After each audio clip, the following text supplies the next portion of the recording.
అందరికీ నమస్కారం. నా పేరు దేవాదిత్య. ఈరోజు మనం వినాయకుడిది ఒక చిన్న కథ నేర్చుకున్నాము.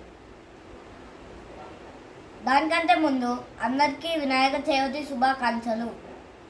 పూర్వం శివుడు గజసురుడు అనే రాక్షసుని చంపేసి కైలాసానికి బయలుదేరుతారు. ఆ విషయం పార్వతీదేవికి తెలిసి శివుడు వచ్చే ముందే స్నానం చేయాలనుకుంది. స్నానం చేసేటప్పుడు ఎవరైనా బయట కాపలలాగా ఉండాలని అనుకుంది. తొందరగా తన దగ్గరున్న పిండితో ఒక బాబు బొమ్మ చేసి దానికి ప్రాణాలు పోస్తుంది. ఆ బాబుతో కొంచెం పాడుకొని పార్వతీదేవి చెప్తారు, నాన్న నేను స్నానం చేసుకొని వస్తాను, నువ్వు బయట కాపలలాగా ఉండు, ఎవరిని లోపలికి రానియకు అని చెప్పేసి వెళ్ళిపోతారు. కొంచెం ఆగినాక శివుడు వస్తారు, కానీ బాబు లోపలికి రానియరు.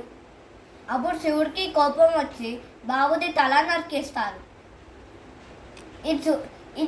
ఇది చూస్తూ పార్వతీదేవి బోరున ఏడుస్తారు.